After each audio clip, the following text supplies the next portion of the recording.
आज हम लोग पढ़ेंगे हिस्ट्री। हिस्ट्री को हिंदी में इतिहास कहते हैं। आज हम लोग पढ़ेंगे हिस्ट्री को हिंदी में इतिहास कहते हैं।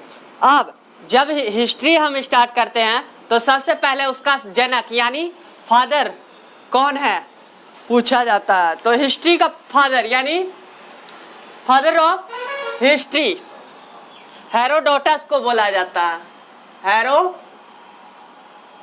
हेरोडोटस को फादर्स ऑफ हिस्ट्री बोला जाता है। ऐसे हिस्ट्री और ऐसे हेरोडोटस, हिस्ट्री का जनक फादर्स ऑफ हिस्ट्री हेरोडोटस को बोला जाता है। हिस्ट्री को हम लोग यानी इतिहास को हम लोग 3 कालखंडों में बांटते हैं। 3 पहला इतिहास को हम लोग 3 कालखंडों में बांटते हैं। पहला प्राग इतिहास, प्राग ऐतिहासिक। दूसरा आद्र ऐतिहासिक। और तीसरा ऐतिहासिक।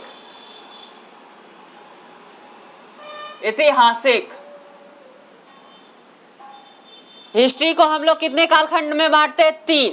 पहला प्राग ऐतिहासिक, दूसरा अग्र ऐतिहासिक और तीसरा ऐतिहासिक। ठीक है। प्राग ऐतिहासिक अगर पूछेगा किसे बोलते हैं तो उस कालखंड को हम प्राग ऐतिहासिक कहते हैं जिसमें कोई लिखित स्रोत नहीं मिला था। लिखित स्रोत का मतलब कोई लिखा हुआ चीज यहाँ नहीं मिला था। प्राग ऐतिहासिक उस इतिहास कालखंड को कहते हैं जिसमें कोई लिखित स्रोत नहीं मिला था। और ऐतिहासिक मतलब अग्र ऐतिहासिक में लिखित स्रोत मिला था। और ऐतिहासिक इसमें भी लिखित स्रोत मिला था, लेकिन प्राग ऐतिहासिक में कोई लिखित स्रोत नहीं मिला था। अग्र ऐतिहासिक में हम लोग को लिखित स्रोत मिला लेकिन कोई उसको पढ़ ही नहीं पाया। और ऐतिहासिक में लिखित स्रोत मिला और उसको पढ़ा भी। ठीक है। अब मेन फोकस हम लोग का रहेगा ऐतिहासिक पे। हम लोग ऐतिहासिक को देखते हैं। ऐतिहासिक को 4 कालखंडों में बांटा गया। ऐतिहासिक को कितने कालखंड में बांटा गया? 4। जिसका पहला था प्राचीन ऐतिहासिक। दूसरा था मध्य। तीसरा था आधुनिक। और चौथा था विश्व। अब देखो, पहला था प्राचीन। पहला कौन था? प्राचीन। इसमें 400 से 800, इसमें डेट कोई मायने नहीं रखता है। इसमें 400 से 800 ईसा पूर्व रहेगा। इसमें 400 से 800 ईसा पूर्व रहेगा। इसमें डेट कोई मायने नहीं रखता है। ठीक है। ये लगभग 2000 साल चला था। ये इतिहास, प्राचीन इतिहास लगभग 2000 साल चला था। कितना चला था? 2000 साल चला था। फिर मध्य इतिहास, इसमें हम लोग पढ़ते हैं मुस्लिम शासकों के बारे में। इसमें किसके बारे में पढ़ते हैं? मुस्लिम शासकों के बारे में। इसमें मुस्लिम शासकों के बारे में पढ़ते हैं। इसमें मुस्लिम शासकों के बारे में पढ़ते हैं। इसमें 2 शासक मुख्य थे। एक थे दिल्ली सल्तनत और दूसरा था मुगल वंश। एक था दिल्ली सल्तनत और दूसरा था मुगल वंश। ये लगभग 600 साल तक चला था। ये लगभग कितना साल चला था? 600 साल तक चला था। तीसरा है आधुनिक। जब भारत में अंग्रेज आए थे तो अंग्रेज वगैरह के बारे में आधुनिक में हम लोग पढ़ते हैं। ये लगभग 200 साल चला था। ये भी लगभग कितना चला था? 200 साल। ये चला था 2000 साल, ये 600 साल और ये 200 साल। ठीक है, ये शुरुआती था। ठीक है, ये शुरुआती था, ये शुरुआती था। यहीं से हम इतिहास को पढ़ना स्टार्ट करते हैं। फिर मध्यकाल में हम लोग मुस्लिम शासकों के बारे में पढ़ते हैं, जिसमें आता है दिल्ली सल्तनत और मुगल वंश। ये लगभग 600 साल चला था। फिर आधुनिक में हम लोग अंग्रेज वगैरह के बारे में पढ़ते हैं। अंग्रेज लोग जब भारत आए थे तो उसके बारे में हम लोग आधुनिक में पढ़ते हैं। ये लगभग 200 साल चला था। और तीसरा है विश्व का इतिहास। तीसरा है विश्व का नहीं सॉरी, चौथा है विश्व का इतिहास।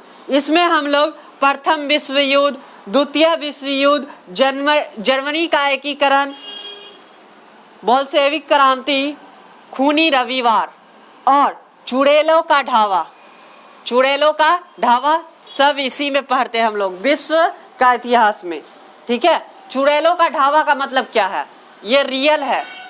चुड़ैलों का ढावा का मतलब क्या है? एक जगह ऐसा था जहां 10,000 महिला घेर लिया था राजा को। घेर लिया था किसको? राजा को। इसीलिए उसको क्या कहा गया? चुड़ैलों का ढावा। इसीलिए उसको क्या कहा गया? चुड़ैलों का ढावा। प्राग इतिहास को प्री हिस्ट्री कहते हैं। प्राग इतिहास को प्री हिस्टोरी कहते हैं। और अग्र इतिहास को प्रोटो हिस्ट्री कहते हैं। और ऐतिहासिक को हम लोग हिस्ट्री कहते हैं। अब हम लोग चलते हैं कहाँ? प्राग इतिहास पढ़ते हैं।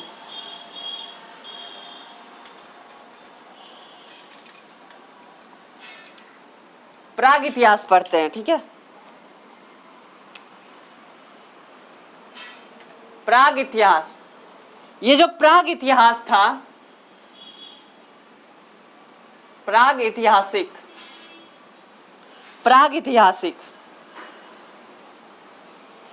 ये जो प्राग इतिहास था, इसमें कोई लिखित स्रोत नहीं मिला था। ये कालखंड में, यानी प्राग कालखंड में कोई लिखित स्रोत नहीं मिला था। इसको हम लोग इंग्लिश में प्री हिस्ट्री के नाम से जानते हैं। प्री हिस्ट्री के नाम से जानते हैं। ठीक है, प्री हिस्ट्री के नाम से जानते हैं। इस समय, प्राग इतिहास के समय, मानव पूरी तरह से दलिद्दर था। प्राग इतिहास में मानव पूरी तरह से क्या था? दलिद्दर था। यानी कि दलिद्दर का मतलब हुआ, इसको सिर्फ खाना खाने से मतलब था। ठीक है, ये उघारे घूमता था, बिन वस्त्र का घूमता था, और जहां खाना मिले वहीं ये बसेरा बना लेता था। ये कैसा था? पूरी तरह से दलिद्दर था, और इसको ये उघारे बिन वस्त्र का घूमता था, और इसको जहां खाना मिलता था वहीं ये अपना क्या बना लेता था? बसेरा बना लेता था। ठीक है, जैसे मिले लो जानवर, जहां खाना स्टार्ट करे वहीं चढ़ते रह जाएगा। जहां खाना चढ़ना स्टार्ट करे वहीं चढ़ते रह जाएगा। ठीक है, तो उसी तरह जानवर के समान तकनी आदमी था कि कैसा था तकनी आदमी? दलिद्दर था। ठीक है, देखो, और प्राग इतिहास में मानव का जीवन पूरा उथल पुथल था।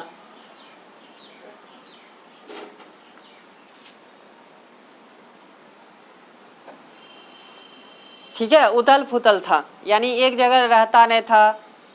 जहां खाना मिले वहीं अपना बसेरा बना लिया, फिर कोई दिन उधर कोई दिन इधर, ऐसे। ठीक है, इसमें कोई प्राग इतिहास में कोई लिखित स्रोत नहीं मिला था। ठीक है, और इस समय पत्थर के औजार यूज किए जाते थे। किसके? पत्थर के औजार। इसलिए इसको पाषाण काल कहा गया। पत्थर के औजार का यूज करते थे, इसलिए इसको पाषाण काल यानी स्टोन युग कहा गया। स्टोन पीरियड यानी स्टोन एज पाषाण काल। पाषाण को हिंदी में हम लोग पत्थर कहते हैं, पत्थर को ही पाषाण कहा जाता है। इस समय पत्थर के औजार बहुत यूज किए जाते थे, उपयोग में लाए जाते थे, इसलिए इसको हम लोग स्टोन एज या स्टोन पीरियड या पाषाण काल के नाम से जानते हैं। ठीक है। पाषाण काल को 4 भागों में बांटा गया था। पाषाण काल को 4 भागों में बांटा गया था। सबसे पुराना था पाषाण काल में, सबसे पुराना था पूरा पाषाण काल। पूरा पाषाण काल सबसे पुराना था पाषाण काल में। उसके बाद मध्य पाषाण काल, उसके बाद मध्य पाषाण काल, और उसके बाद नव पाषाण काल। नव पाषाण काल, और नव पाषाण काल जब खत्म हुआ, कोई भी नया चीज को हम उत्तर बोलते हैं। क्या बोलते हैं? उत्तर। ठीक है, कोई भी नया चीज को उत्तर बोलते हैं। तो जब नव पाषाण काल खत्म हुआ तो उत्तर पाषाण काल स्टार्ट हुआ। उत्तर पाषाण काल में ही तांबा मिला था, इसलिए इसको उत्तर पाषाण काल या ताम्र पाषाण काल बोलते हैं। उत्तर पाषाण काल या ताम्र पाषाण काल कहते हैं। प्राग इतिहास को चार भागों में बांटा गया, 4 कालखंडों में बांटा गया था। एक था पूरा पाषाण काल, दूसरा था मध्य पाषाण काल, तीसरा था नव पाषाण काल, और चौथा कोई भी नया चीज को उत्तर बोला जाता है, और वहां तांबा का ढेर मिला था, इसलिए उसको उत्तर पाषाण काल या ताम्र पाषाण काल कहा गया। सबसे पुराना पाषाण काल अगर पूछेगा तो कौन था? पूरा पाषाण काल सबसे पुराना पाषाण काल था। इस समय मानव पूरी तरह से खानाबदोश था। इस समय मानव कैसा था? पूरी तरह खानाबदोश था। इस समय मानव पूरी तरह खानाबदोश था। खानाबदोश था, और खानाबदोश को ही हम लोग खाद्य संग्रह कहते हैं। खानाबदोश को ही खाद्य संग्रह कहते हैं। खाद्य संग्राहक कहते हैं। अगर पूछेगा कोई सबसे पुराना पाषाण काल कौन सा था, तो पूरा पाषाण काल सबसे पुराना पाषाण काल था। इस समय मानव पूरी तरह से खानाबदोश था। खानाबदोश को ही हम लोग खाद्य संग्रह कहते हैं। खाद्य संग्रह उसको कहते हैं जो खाना को बचा के रखता है। और अभी का आदमी कैसा है? धन संग्रहक, धन को बचा के रखता है। लेकिन उस समय का आदमी खाद्य संग्रहक था, यानी खाना को बचा के रखता था। ठीक है। खाद्य संग्रह का मतलब होता है उसके जीवन का मुख्य उद्देश्य क्या है? खाना खाकर पेट भरना। उसका जीवन का मुख्य उद्देश्य खाना खाकर पेट भरना। सैम जानवर के समान था उस समय। सैम किसके समान? जानवर के समान था, जानवर के तरह था। उस समय आदमी क्या करता था? मानव क्या करता था? शिकार करता था। शिकार को ही हिंदी में अखेट कहते हैं। शिकार को ही हिंदी में अखेट कहते हैं। तो उस समय आदमी मानव क्या करता था? शिकार करता था। शिकार को ही क्या कहा जाता है? अखेट कहा जाता है। अब देखो, शिकारी मानव को जिस समय शिकार करके वो खाना खाता था, तो शिकारी मानव को ही आदि मानव कहा जाता है। शिकारी मानव को ही क्या कहा जाता है? आदि मानव। आदि मानव शिकारी मानव को ही कहा जाता है। इस समय सबसे बड़ा खोज हुआ था, आग का खोज हुआ था। इस समय सबसे बड़ा खोज किस चीज का हुआ था? आग का खोज हुआ था। इस समय सबसे बड़ा खोज आग का खोज हुआ था। 2 पत्थर को लड़ाकर आग का खोज किया था। ठीक है। इस समय सबसे अगर पूछेगा कि पूरा पाषाण काल का सबसे बड़ा खोज क्या हुआ था, तो आग का हुआ था। पूरा पाषाण काल में मानव कैसा था? तो खानाबदोश था। खानाबदोश को ही खाद्य संग्रह कहते हैं। खाद्य संग्रह का मतलब हुआ कि उसका जीवन का मुख्य उद्देश्य खाना खाकर पेट भरना। ठीक है। और वो पहले क्या करता था? शिकार करता। शिकार को ही हिंदी में अखेट कहते हैं। तो कैसे करके अखेट कर वो खाना खाता था। और शुरुआती मानव, जो शिकारी मानव था, वो उसी को क्या कहा जाता है, आदि मानव कहा जाता है। और इस समय सबसे बड़ा खोज आग का खोज हुआ था। अब देखो दूसरा है मध्य पाषाण। मध्य पाषाण काल छोटा था। इसमें मानव कुछ ज्यादा कुछ खोज नहीं कर पाया था। ठीक है, इस समय मानव ज्यादा कुछ खोज नहीं कर पाया था। इस समय मानव के जो हथियार थे बहुत छोटे थे। इस समय छोटे छोटे हथियार थे। ठीक है, इस समय छोटे छोटे हथियार थे। मानव जो हथियार यूज करता था वो काफी छोटे थे। अब देखो जैसे जैसे आगे बढ़ते जा रहा है, युग आगे बढ़ते जा रहा है, उससे उससे चीज छोटा होते जा रहा है। पहले राइफल बंदूक वगैरह देखते थे, बहुत बड़ा बड़ा होता था, एकदम बड़ा बड़ा, और अभी का एकदम छोटा रहता है, ताक से मारेंगे। ठीक है, तो जैसे जैसे युग आगे बढ़ते जा रहा है, उससे उससे चीज क्या हो रही है, छोटा होते जा रहा है। पहले का कैमरा बहुत बड़ा होता था, अभी तो फोन में आने लगा इतना छोटा। तो जैसे जैसे युग आगे बढ़ते जा रहा है, क्या हो रहा है, सामान ऐसे छोटे छोटे होते जा रहे हैं। ठीक है, तो इस समय मध्य पाषाण काल में क्या हथियार बहुत छोटे छोटे यूज किए जाते थे। इस समय एक कार्यक्रम चलाया गया था, जिसको अंत्योष्टि कार्यक्रम कहते हैं। अंत्योष्टि का मतलब हुआ अंतिम संस्कार। अब देखो अंतिम संस्कार भी बहुत टाइप में से होते हैं। कोई जलाकर करता है, तो कोई बहाकर करता है, कोई दफनाकर करता है। तो सब अलग अलग तरह से अंतिम संस्कार की क्रिया करता है। तो हिंदू धर्म के हिसाब से 16 संस्कार होते थे। पहले हिंदू धर्म के हिसाब से कितने संस्कार होते थे, 16 संस्कार होते थे। सबसे अंतिम संस्कार का नाम अंत्योष्टि कार्यक्रम था। सबसे अंतिम संस्कार का नाम क्या था, अंत्योष्टि कार्यक्रम। ठीक है, आप देखो जब मुंडन होता है तो वो भी एक संस्कार है, जब मरता है वो भी एक संस्कार, लड़ाई झगड़ा करता है वो भी एक संस्कार है। तो पहले 16 संस्कार, हिंदू धर्म के हिसाब से कितने संस्कार चलते थे, 16 संस्कार चलते थे। ठीक है, अब आते हैं नवपाषाण काल में। यहाँ नवपाषाण काल में सबसे महत्वपूर्ण काम यहाँ क्या स्टार्ट हुआ था, खेती स्टार्ट हुआ था। सबसे महत्वपूर्ण काम यहाँ क्या स्टार्ट हुआ था, खेती। आप देखो अगर खेती होगा कहीं पे, अगर खेती हम करेंगे तो उसको रहने के लिए आवास भी चाहिए, तब ये ना खेती करेगा वो। तो यहाँ पे क्या अस्थाई आवास, वो लोग यहाँ पे जब खेती स्टार्ट किया था तो अस्थाई आवास बनाया। यानी कि जब खेती करेगा तो उसको अस्थाई जगह तो चाहिए रहने के लिए, तो वो लोग क्या बनाया, जब खेती करना स्टार्ट किया तो अस्थाई आवास बनाया। आप अस्थाई आवास बना तो जानवर वगैरह भी पालेगा। तो सबसे पहले पाला था कुत्ता, मानव सबसे पहले कुत्ता को पाला था।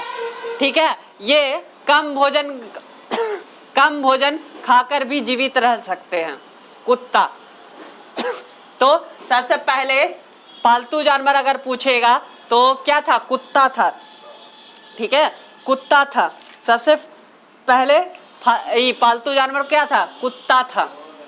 अब यहाँ पे एक और खोज हुआ था, पहिया का खोज हुआ था। किसका, पहिया का।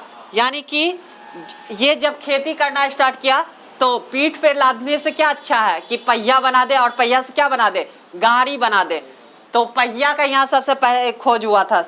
ठीक है, और यहाँ एक और खोज हुआ था, मनका को हम लोग हिंदी में घड़ा बोलते हैं। मनका को हम लोग क्या बोलते हैं, घड़ा बोलते हैं। यहाँ मनका का भी खोज हुआ था। ठीक है, उसी में रखकर जो खेती करता था उसको पहिया वाला गाड़ी बना दिया था, उसी पे रखकर उसको लाता ले जाता था। ठीक है, तो यहाँ पहिया और किसका खोज हुआ था, मनका को क्या बोलते हैं, अनाज को रखने के लिए मनका का खोज किया था। मनका को ही हम लोग घड़ा बोलते हैं। ठीक है, अब तीसरा है उत्तर पाषाण काल। तीसरा क्या है, उत्तर पाषाण काल। नहीं, चौथा है उत्तर पाषाण काल, नहीं उत्तर या ताम्र पाषाण काल, ताम्र पाषाण काल, उत्तर या ताम्र पाषाण काल। कोई भी नई चीज को हम लोग उत्तर बोलते हैं। ताम्र पाषाण काल इसलिए इसको बोलते हैं क्योंकि यहाँ तांबे की खोज हुई थी। यहाँ किसका? तांबे की खोज हुई थी। अगर पूछेगा मानव द्वारा खोजी गई पहली धातु, तो तांबा।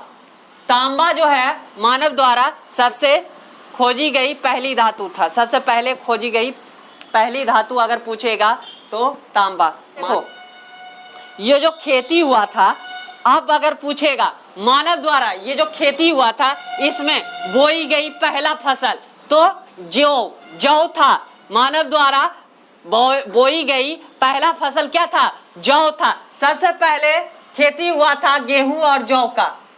गेहूं और जौ का सबसे पहले खेती हुआ था। किसका? गेहूं और जौ का सबसे पहली खेती हुआ था। ये लगभग 7,000 ईसा पूर्व पहले हुआ था।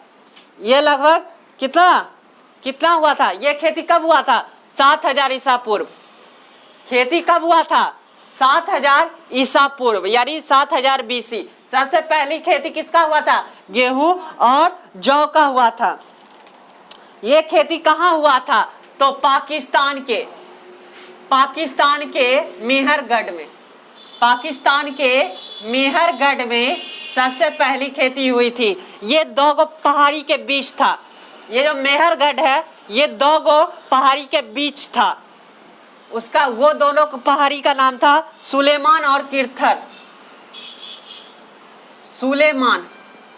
सुलेमान और किरथर, ये दो गो पहाड़ी था जहां क्या था? मेहरगढ़ था।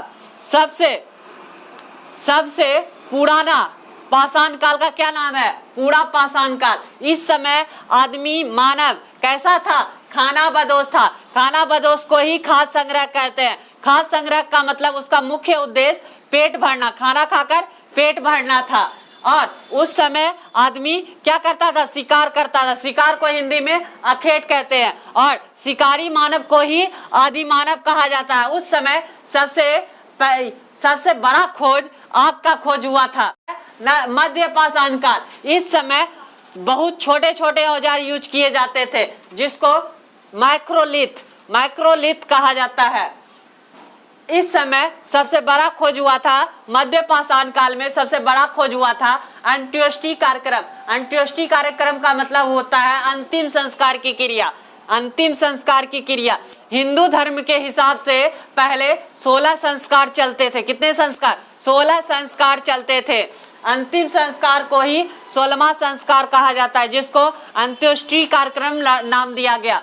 ये जो अंत्येष्टि कार्यक्रम था आदमी बहुत टाइप से करता है। अंतिम संस्कार की क्रिया कोई जलाकर करता है, कोई दफना कर करता है, तो ये बहुत टाइप में से होते हैं। तीसरा था नव पाषाण काल। इसमें सबसे बड़ा काम हुआ था, महत्वपूर्ण काम हुआ था खेती। अब मान के चलो कहीं पे भी खेती होगा तो उसको आवास तो चाहिए, अस्थायी आवास। तो यहीं पे मनुष्य पहले अपना अस्थायी आवास बनाए थे। और जब अस्थायी आवास बनाया तो वो एक जानवर पाला जिसका नाम था कुत्ता। और यहीं पे सबसे पहला खोज किसका हुआ था? पहिया का हुआ था। क्योंकि ये लोग क्या करता था? खेती करता था, तो जो खेती कर रहा है उसको ले जाने आने के लिए कुछ तो चाहिए। तो मनका को खोज किया था। मनका और पहिया से गाड़ी बना लिया। और मनका को हिंदी में घरा कहते हैं। ठीक है, ये खेती सबसे पहला बोई गई। प्रश्न अगर पूछेगा सबसे पहला बोई गई फसल का क्या नाम है, तो जौ। सबसे पहली खेती गेहूं और जौ का किया था। ये लगभग 700 ईसा पूर्व खेती, लगभग 1000 ईसा पूर्व। ठीक है, और ये जो खेती है सबसे पहले पीयूके यानी पाकिस्तान का मेहरगढ़ में स्टार्ट हुआ था। पाकिस्तान का मेहरगढ़ में। और ये जो मेहरगढ़ है ये दो गो पहाड़ियों के बीच था। एक का था नाम सुलेमान और दूसरे का नाम था किरथर। उत्तर कोई भी चीज नया रहता है तो उसको उत्तर कहा जाता है। तो उत्तर को ही ताम्र पाषाण कहा गया। क्यों कहा गया ताम्र पाषाण? क्योंकि उसी उत्तर पाषाण काल को ही ताम्र पाषाण इसलिए कहा गया क्योंकि वहाँ तांबे की खोज हुई थी। अगर कोई पूछेगा कि सबसे पहला धातु का क्या नाम है, सबसे पहला धातु का क्या नाम है जो मानव के द्वारा खोजा गया था, तो तांबे। ठीक,